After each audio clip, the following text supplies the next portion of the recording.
Ya, continuamos entonces. Les comentábamos recién que el primer mito que derribamos al tiro y que va de la mano con la pregunta que hicimos al principio, Damaris, no te sientas mal porque está bien, no todos sabemos las cosas. Todos pensamos así en algún momento. Todos pensamos así en algún momento. De hecho, también la Gloria lo mencionó la semana pasada, y en realidad en la escuela cristiana en la que fuimos formados, la mayoría de los cristianos que son grandes en este momento, adultos, tenían como enseñanza base de que en el fondo un cristiano con Dios tenía que estar perfecto, ¿ya? Que nuestra vida no podía tener episodios tristes, por ejemplo, porque si de alguna manera mostrábamos eso, como dice la Biblia, no puede estar triste un corazón que alaba a Cristo, de hecho es una canción, no puede estar triste un corazón que... Es una mentira, ¿ya? Es una mentira, es un no. ¿Por qué? Porque en realidad el Señor dijo que estamos en este mundo, pero no somos de este mundo. Por lo tanto, al estar en este mundo, pasamos por aflicciones. Y de hecho Jesús mismo dijo, en una oración al Padre, dijo, no te pido que los saques de este mundo, sino que los guardes del mal. ¿Ya? Así de sencillo. Jesucristo mismo sabía. El primer mito es los cristianos no pueden tener depresión. Veíamos acá en 1 Reyes 19:4 que uno de los síntomas de Elías era que se sentía solo, que andaba solo y que pidió morirse. Porque en realidad las personas que, bueno, cuéntalo. ¿Puede ser una? Sí. Para como llegar al tiro sobre los síntomas. Síntomas, por la palabra en el área de la salud, es lo que uno siente. Y manifiesta. Y se manifiesta. Lo que tú mentalmente piensas, tu cuerpo siente, esos son los síntomas. Son distintos y variados en todas las personas, porque como llegamos a la conclusión, siempre todas las personas somos distintas. Cada persona tiene sus problemas, sus situaciones. O sea, yo no me puedo comparar con otra persona que tuvo depresión, porque muchas veces lo hice. Yo dije, mis papás están vivos, tengo a mis dos papás. Y que siempre me decían gente, no sé si decirlo, bueno, gente que no sabía, pero si tú tienes a tus dos papás, estás estudiando una carrera, tienes un novio, no sé, tienes una casa, tienes donde vivir, tienes que comer, que es lo clásico que a uno le dicen como, eres cristiana. Entonces, no. No. Uno de los síntomas que puede sentir una persona con depresión es desaliento. ¿Qué quiere decir desaliento? No tener como ánimo físicamente.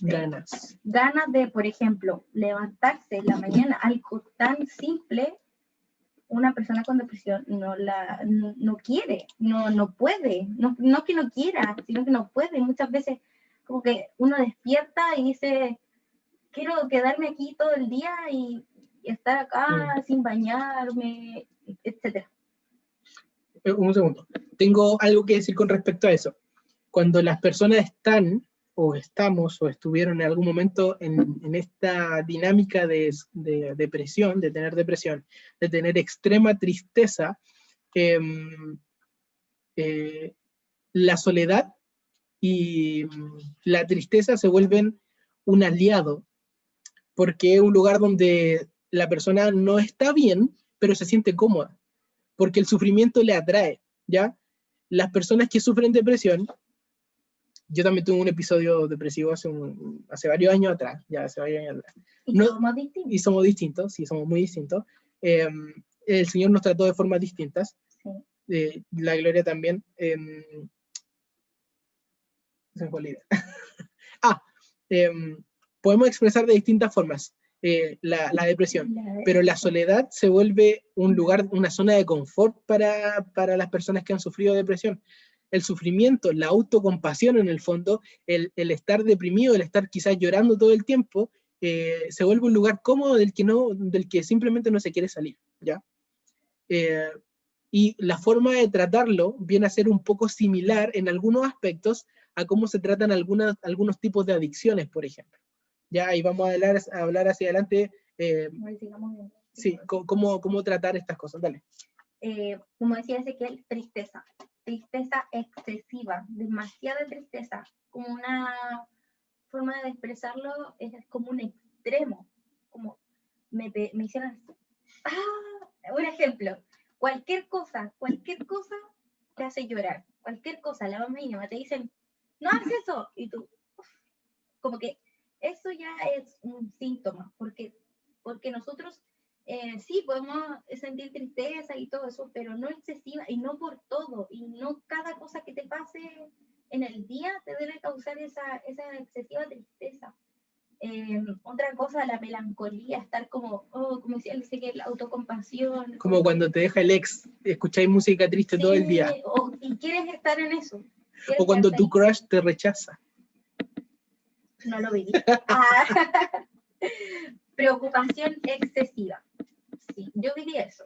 Yo, en pocas palabras, lo que yo viví fue no producto, porque me explicaban, yo me traté con psicólogos, que por ahora yo estoy en la universidad, en esta etapa de la universidad, viví la depresión, pero fue porque sentí esa excesiva preocupación hacia mis ramos, hacia mi futuro, porque me voy a casar con él.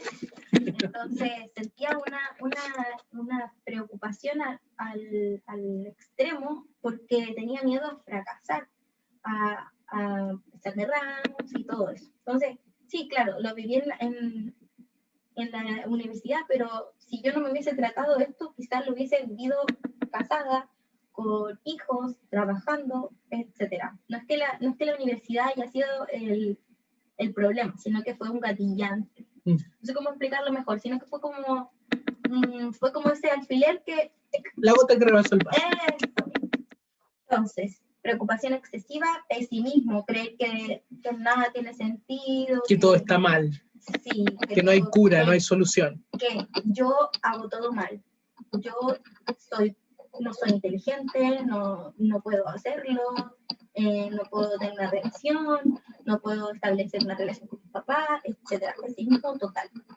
Sentimientos de culpa e indignidad. Eso, sentir que, como les decía, yo soy la culpable de todo. Es mi culpa que yo esté sintiendo esto. Es mi culpa que los demás reaccionen así. Es mi culpa. Y como que echarse la culpa de todo, así. Como que yo le decía a Ezequiel, acá rato, perdón. Y muchas veces era como, ¿por qué estoy pidiendo perdón? Pero sentía como culpa de todo lo que hacía. Y en fin, cada una de las que les nombré son síntomas. Por ejemplo, querer estar constantemente solo, como lo decía Ezequiel, por lo mismo. Ya, buena pregunta. Sí, muy buena pregunta. Yo creo que la contestamos al tiro. ¿La contesté yo o la contesté tú? Dale. Ya. La pregunta dice así. ¿Está mal orar para pedirle a Dios morir o para que te lleve? Yo creo que una de las grandes diferencias que tenemos un cristiano con una persona inconversa en el ámbito de la depresión es esto, de el desear morirse, pero no morirse por morirse, sino que yo viví el querer irme con el Señor. Entonces, ¿qué me explicaba una psicóloga cristiana? Que eso no sería como pensamiento suicida, porque nosotros como cristianos, ¿qué pensamos cuando pensamos en el cielo? Calles de oro, mar de cristal, paz, estar con los leones, hacerles nada. Yo cuando pienso en el cielo, pienso en paz. ¿Y qué es lo que quiere una persona con depresión? Paz, tranquilidad, quiere salir del caos, quiere despejar su mente, porque la mente de una persona depresiva está llena de pensamientos malos. Entonces, cuando nosotros los cristianos que tenemos depresión, que tuvimos depresión, decimos y pensamos que queremos morirnos, pero para irnos al cielo, no es lo mismo que un pensamiento suicida, porque el pensamiento suicida es querer morirte solamente, sin ningún fin, solamente con el fin de desaparecer porque tuvieras un desastre. Pero los cristianos queremos esa paz, que sabemos y reconocemos que viene de Dios. Entonces, muy diferente. Lucas dice, hay que estar Perdón. Estar en tu cuarto solo sí. y no Pero querer que mira, nadie entre. vamos a responder, llega otra pregunta. Continuando con la pregunta que nos decía Damari, ahí vamos a conversar lo otro, pero en el fondo hay un versículo por ahí que dice que pedís y pedís mal, y por eso no recibís. Ojo ahí, la palabra lo dice, ¿ya? Pero miren, pedirle a Dios morirte, en el fondo es lo que le dijo Elías. Luis iba a decir. Luis. Miren, vamos a seguir el relato, Lo voy a leer. Dice ahí en 1 Reyes 19, el versículo 4 es que le dice, quítame la vida porque no soy mejor que mis antepasados. Y hacia adelante, el versículo 9, está el pesimismo. Estaba muy mal ahí, estaba muy mal. Dice, entonces el Señor le dijo a Elías, ¿qué haces aquí, Elías, cuando estás escondido en la cueva? He servido con gran celo al Señor Dios Todopoderoso, respondió Elías. Pero el pueblo de Israel ha roto su pacto contigo, derribó tus altares y mató a cada uno de tus profetas. Yo soy el único que queda con vida, hablando de Elías. Y ahora me buscan para matarme a mí también. Estaba que no podía más de la angustia. El Señor le dijo, preocupado excesivamente. Exacto. El Señor le dijo, sal y ponte de pie delante de mí en la montaña. Y esto es genial, a mí me encanta. Dice, mientras Elías estaba de pie allí, el Señor pasó, y un viento fuerte e impetuoso azotó la montaña. La ráfaga fue tan tremenda que las rocas se aflojaron. Miren, por el viento las rocas de la montaña se aflojaron, pero el Señor no estaba en el viento. Después del viento hubo un terremoto, pero el Señor no estaba en el terremoto. Pasado el terremoto hubo un incendio, pero el Señor no estaba en el incendio. Y después del incendio hubo un suave susurro. Versículo 13. Cuando Elías lo oyó, se cubrió la cara con su capa, salió y se paró a la entrada de la cueva. Entonces una voz le dijo, Elías, ¿qué haces aquí? Él volvió a responder, he servido con gran celo al Señor Dios Todopoderoso, pero el pueblo de Israel ha roto su pacto contigo, derribó tus altares y mató a cada uno de tus profetas. Yo soy el único que queda con vida y ahora me buscan para matarme a mí también. Entonces el Señor le dijo, regresa por el mismo camino que viniste y sigue hasta el desierto de Damasco. Cuando llegues ahí, urge a Hazael para que sea el rey de Aram, y ahí sigue el relato. Pero ojo, ¿dónde estaba el Señor? En el terremoto. Hay como, yes, no. El Señor no estaba en la ráfaga que fue tremenda, que fue muy fuerte. No. El Señor no estaba en el terremoto. El Señor no estaba en el incendio.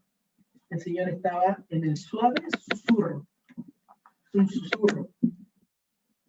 Si respondemos la pregunta, ¿qué es lo que pasó con Elías? El Señor le pidió que saliera, le dio una orden, que lo identificara, que pasara tiempo con él, y que dejara en el fondo todo en las manos de él, porque después le dio la tarea para que él cumpliera.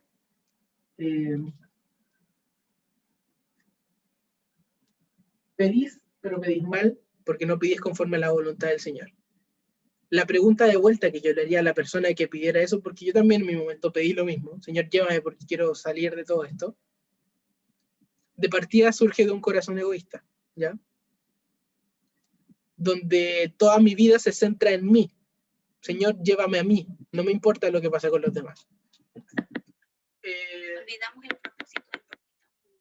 Eso es el punto focal de la pregunta. Dios tiene todo preparado perfectamente para nuestras vidas, ¿ya? Tiene planeada nuestras vidas. Como hijos de Dios, nuestra vida no es un tiro al aire, no es al azar.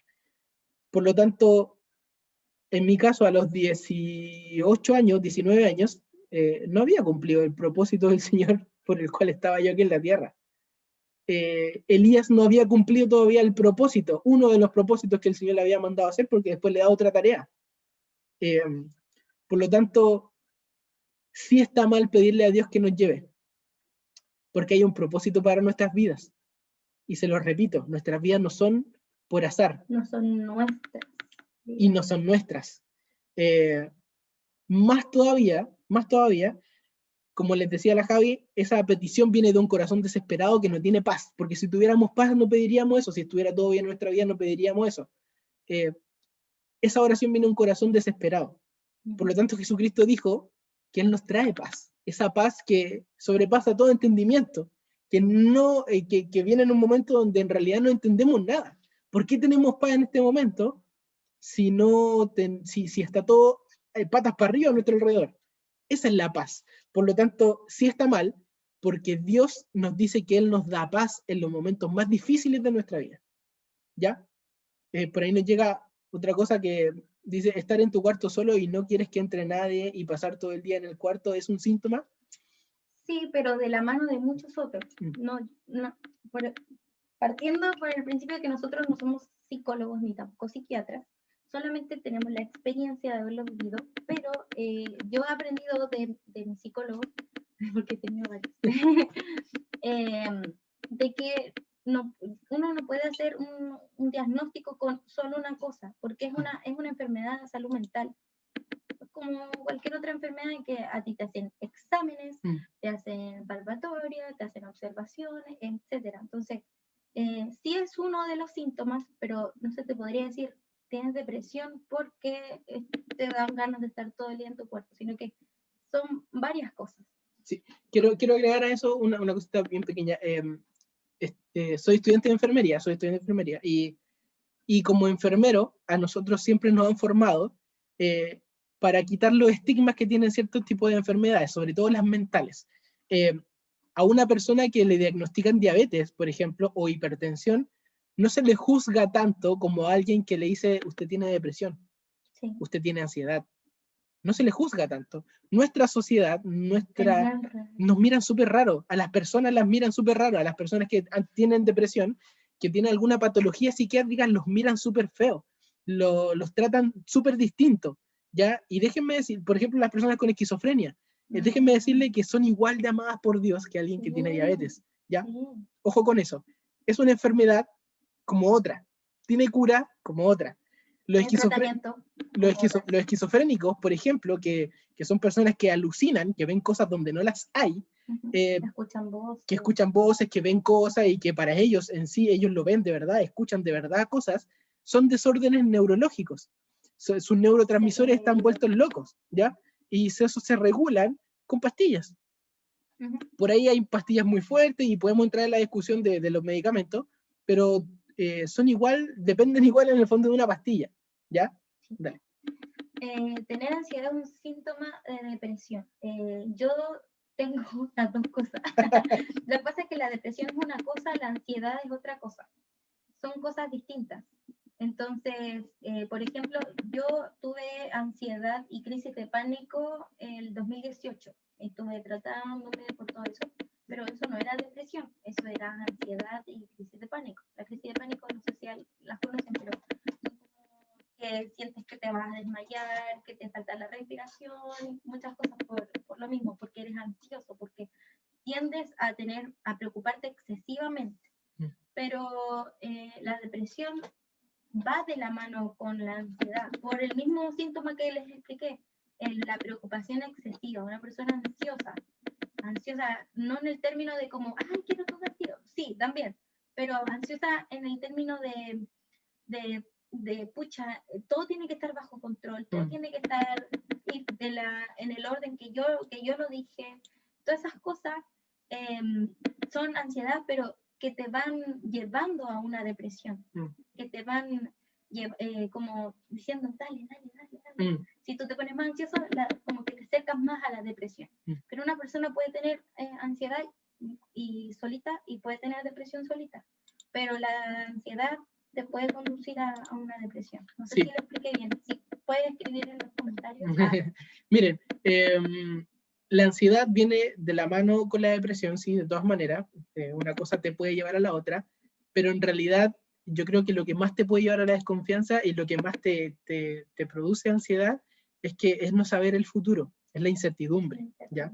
El La, miedo al fracaso. sí, la incertidumbre de las cosas, no saber qué va a pasar de aquí a mañana, no saber qué va a pasar con esta situación, el que se te escape de las manos una situación que tú tenías controlada, todo eso que te genera ansiedad, en el fondo es porque no tienes controlado tu entorno. Y en el fondo, ¿qué nos manda a hacer el Señor? Nos manda a poner la confianza en Él. Eso es súper cuático, porque el Señor nos manda eso, ¿ya? ¿Dónde tenía Hebreos 13:6, busquemos Hebreos 13:6. Se lo busco yo rapidito. Hebreos 13:6. Si tienen más preguntas, sigan haciéndolas en los comentarios. Miren, escriban nomás, chiquillas, no hay ningún problema. Dice, así que podemos decir con toda confianza, ¿ya? El Señor es quien me ayuda, por eso no tendré miedo. ¿Qué me puede hacer un simple mortal? Esto va muy de la mano, con lo que le estaba pasando a Elías. Como que en el fondo, ¿qué le podía hacer Jezabel más que quitarle la vida? Si nuestra vida no es nuestra vida es del Señor, ¿ya? Cuando llegamos a los pies de Cristo, nuestra vida ya deja de ser nuestra. Ya dejamos de tener, en el fondo, en estricto rigor, deberíamos dejar de tener libre albedrío. Nuestras decisiones ya no son nuestras, son del Señor. Por lo tanto, mi vida no me pertenece, es del Señor. Por eso que pedir que Dios me quite la vida cuando todavía el Señor no lo ha dicho, es ir en contra de la voluntad de Dios, porque Dios es soberano. No estamos pensando, por ejemplo, en cuánto nos podría usar el Señor para otras personas.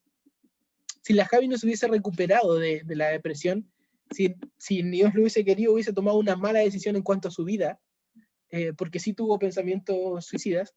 Yo también en mi momento también los tuve, y no me avergüenzo de decirlo, porque el Señor sana a las personas.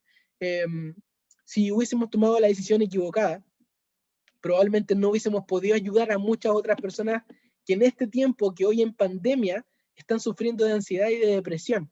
O sea, yo creo que, y a mí me pasa siempre, y el Señor es genial para eso, porque una vez que paso todo el problema, todo el valle de sombra y de muerte, como dice el Salmo 23, miro desde lejos y veo todo el problema solucionado, veo todas las cosas que el Señor me hizo atravesar. Por ejemplo, en mi carrera, en la universidad, he pasado por un montón de cosas que no entiendo en el momento, y al final de todo digo, wow, si no hubiese sido de esta forma,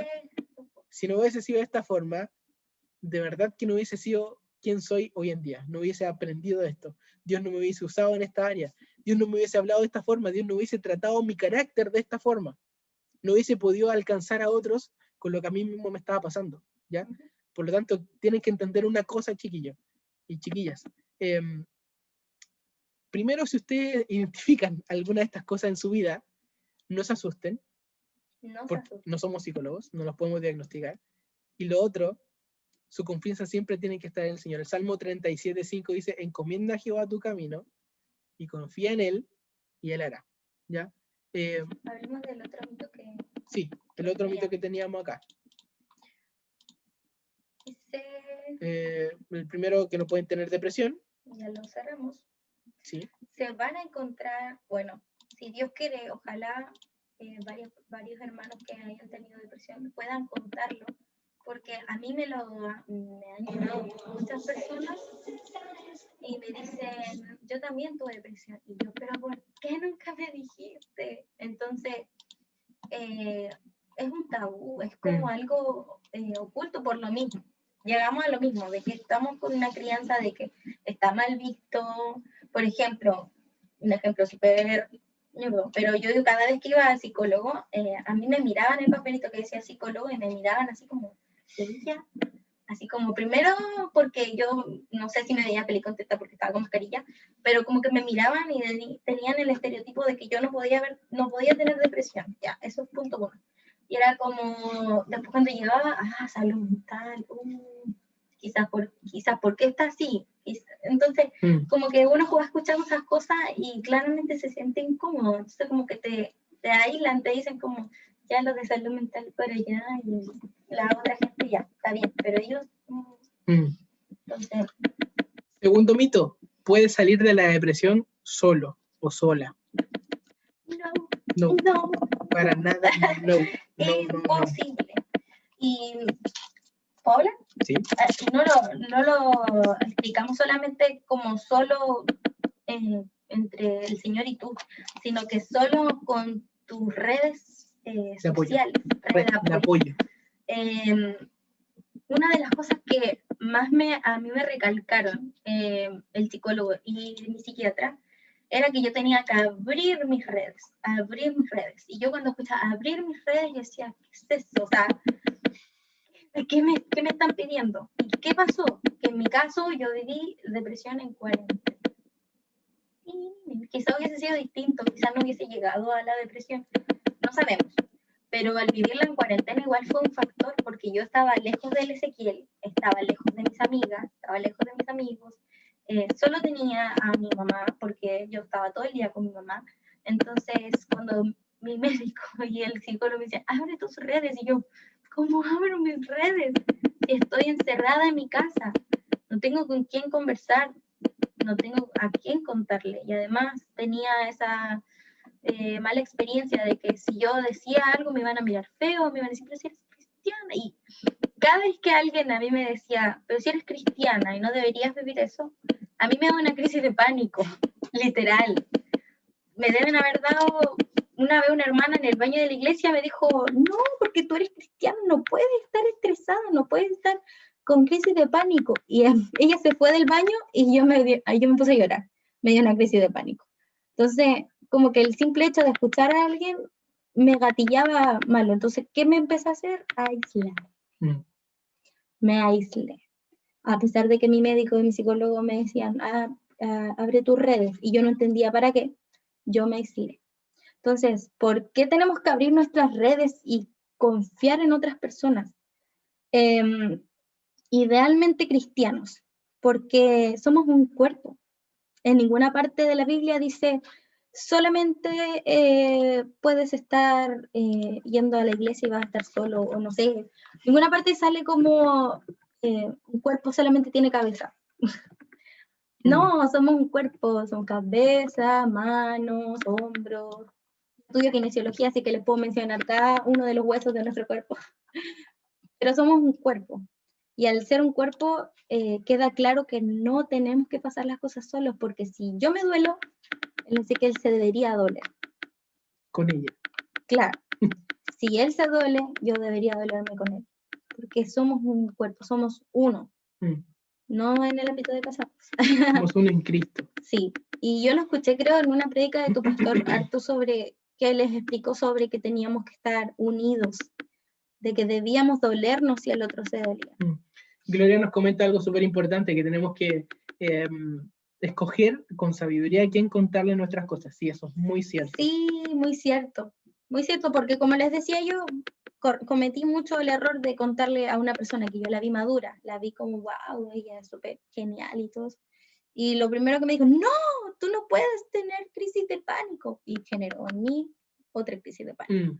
No sé, pero no solo eso, sino que primero su relación con el Señor. Su relación con el Señor, ya, eso es primordial. Primordial. No puedes dejar al Señor de lado en tu momento. Pero el confiar en otras personas y en personas adecuadas, pero pidiéndole a Dios, por eso siempre es Dios, pidiéndole a Dios que ponga personas adecuadas en quien tú puedas confiar. Sí, justamente.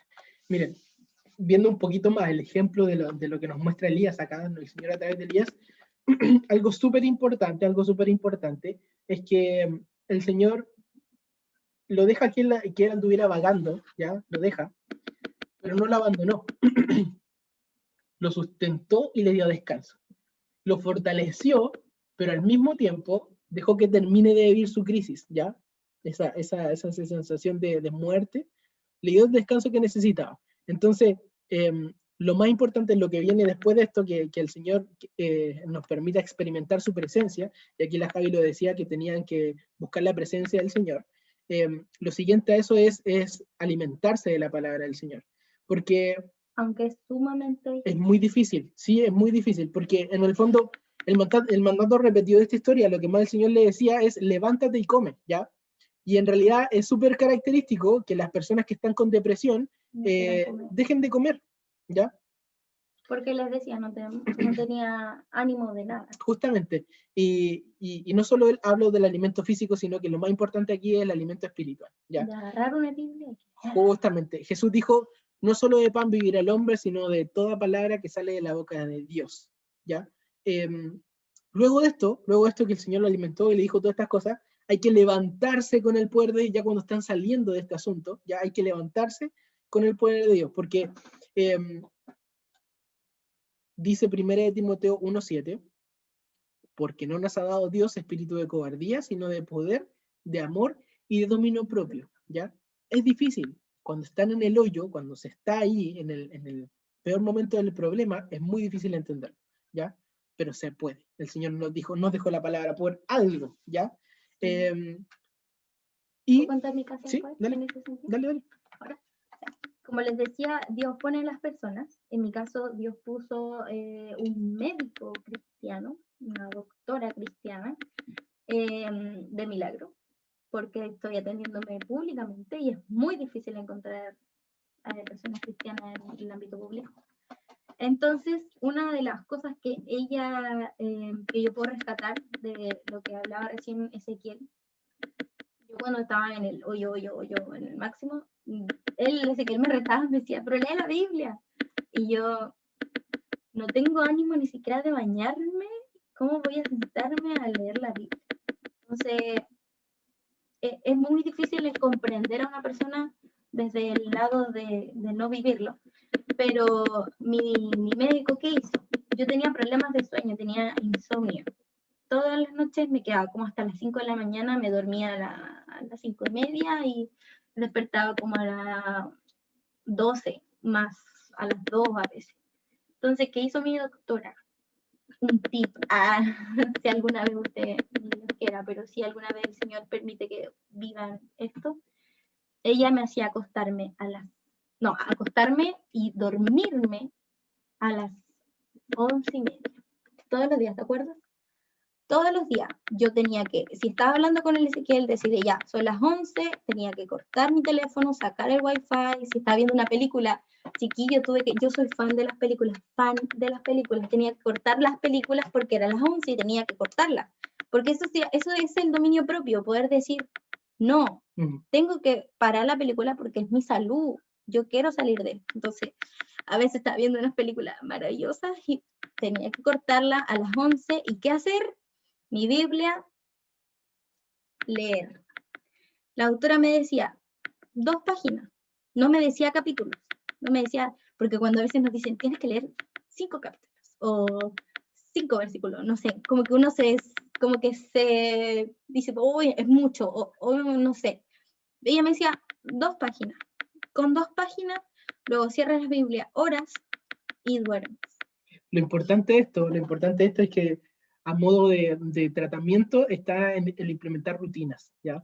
Sí. Se implementan rutinas, en el fondo, como yo les comentaba, es como similar a salir de algún tipo de adicciones, donde hay que reemplazar la soledad por alguna actividad sana. En este caso era leer, era estar ahí, el deporte, hacer ejercicio, súper buena estrategia, sí. Que en el fondo hacer cosas. En mi caso era salir todos los días con mi perrita, a pasear a mi perrita, en cuarentena, tenía permiso, pero alrededor de mi casa solamente tenía que salir todos los días, a cierta hora, si estábamos haciendo algo, teníamos que parar y salir. Entonces, eso que habla Ezequiel de la rutina es súper bueno, pero el leer la Biblia. ¿Qué pasaba cuando yo leía la Biblia? El Señor me hablaba y me hablaba. Y siempre me dormía con la palabra del Señor acá. ¿Qué pasaba antes cuando yo no hacía eso? Me dormía con mis pensamientos de preocupación excesiva, mis pensamientos de la universidad, mis pensamientos de que estaba mal. ¿Y qué hace una mente cuando estás haciendo nada? Te pones a pensar, piensas, y es como todos los memes que cuando uno está en la noche como que aparece una nubecita y uno se pone a pensar lo que está en el momento. Entonces, leer la Biblia despejaba todos los pensamientos malos. No tenía pesadillas, dejé de tener insomnio. Fue un proceso difícil, largo, muy largo. Yo me acuerdo muchas veces de haberle dicho a Ezequiel, ya me tengo que ir, son las 11, tuve muchos meses así. Y llegó un momento en que la doctora me dijo, ya, estás mejor, pero sigue leyendo la Biblia.